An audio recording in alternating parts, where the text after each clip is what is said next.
Nerea, oso itxura hona daukazue. Kulturatik beraz bizi liteke. Bai.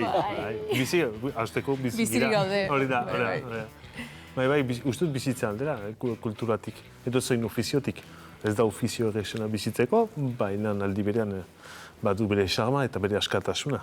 Bai, eta ze espektatiba jartzen dizkiozun zure bizi ereduari, da ze gastu dauzkazu, eta, bueno, nik uste dut aberastera ez garela ona etorri, irautera igual bai. Azken bolo honetan, lanartearen inguruan ere ikusi zaitugu, Ximon, zer da lanartea? Lanartea sortu da, berzirelako euskal sortzaileak bildu. Zein dira gure erronkak, zer dira gure bizi baldintzak, eta nola egiten aldugu, euskaldun gisa eta euskaldun sortzaile gisa, gure baliabideak, hobetzeko, euskararen iruditeria aberasten segitzeko. Beren bereki gainera, aipatu duzue, euskal kultura aintzat hartu beharko litzatekeela. Noski. Zeren baituko gure ohitura propioak, gure egutegi propioak. Frantzian eramaiten diren egutegiak edo Espainian edo Euskal Herrian ez dira berdinak. Eta euskal komunitatea ez da berdin mugitzen. Ez dira ahalbide berdinak, liburu kopuru berdina, heldu gure liburutegietara, film kopuru berdina, zinemetara, eta abar, asko edo gure telefonoetan bertan heldu dena. Nerea, askotan aipatu izan dira ere, kuotak, diskriminazio positiboa euskal kulturarekiko.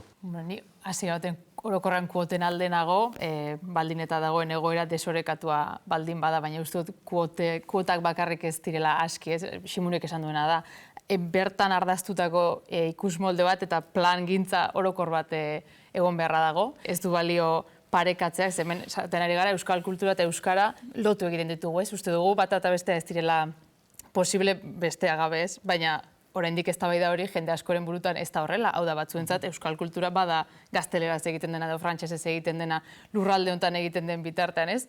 Administrazioek ere ikusmolde hori badaukate eta diru laguntzak maila berean parekatzen badituzte erdarazko sorkuntzen eta euskarazkoen artean, esaten ari dira, ez dagoela hor desorekarik eta denek dauzkatela baldintza berak ez denean egia. Bertsolaritzaren kasuan, ez daukagu pareko jardunik gazteleraz, orduan ez dugu jokatzen kuoten kompetentzia hortan, ez?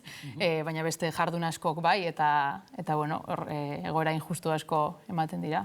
Bueno, eta guzti honek gero, praktikan zer esan nahi du? Praktikan egan nahi du, gauzak inposatu behar dira leku guztietan, maila hortan, esegitu behar da, eskubide bat delako ez artisten eskubidea, herritaren eskubidea. Bestena, zer nahi du, herritar batzuk direla, beste batzuk, baino herritar gutxiagoak edo ezagas humanoak, nik askotan hori datzi dut nire kroniketan, ez? Tximino bat bezala tratatuan naizela ala sentitzen dut, zeren herritar gisa, ez naiz errespetatua, eta nire irudimena ez da respetatua, eta bestenez ez didaike hainbeste azpimarratuko salbuespeneko egora hori, beste zentzuna ez, euskal zinemak badu kristonlekoa, euskal antzerkiaren loraldia aipatu da, horrek zer nahi du miseria. Gure egoera miseria utzean dela, eta tapatzen dela loreekin, baina errealitatea beste bada. Jendea badaki euskaraz, eta ez da mintzo euskaraz, zergatik.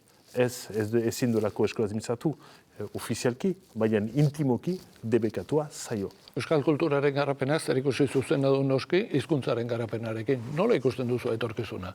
Ni momentu askotan ezkor, uste dute euskaldun bezala azkenaldian iritzen ez da izkigun albiste gehienak direla pixkat triste goteko moduko bat, baina bestalde ibiliak eta bertso ibiliak erakutsi dit badagoela resistentziarako espazioa. Euskaraz bizitzea oso zaila den herrietan, batean badagoela ahalegin bat hor bertso saioak edo bestelako ekimenak antolatzeko, badaudela bertso eskola eta bertso zela implikatuak eta plazak 100 lagunez betetzen denak urtero, badaudela gazteak gauzak esateko gogoz, hortaz, nola egin argi usteko egoera zail batean gaudela eta behar bada alarmak pizteko egoera batean gaudela euskalgintzaren ikuspuntutik, eta era berean, hil kanpai horiek ez gaitzatela gu erabat unditu edo ez, erabat lurperatu, egon dadin, gihar bat edo ilusio bat, argi dago partida galtzen ari garela, eta Joseba Zulaikari irakurri nion, partida galtzen ari gara, baina zenbatean ari gara galtzen.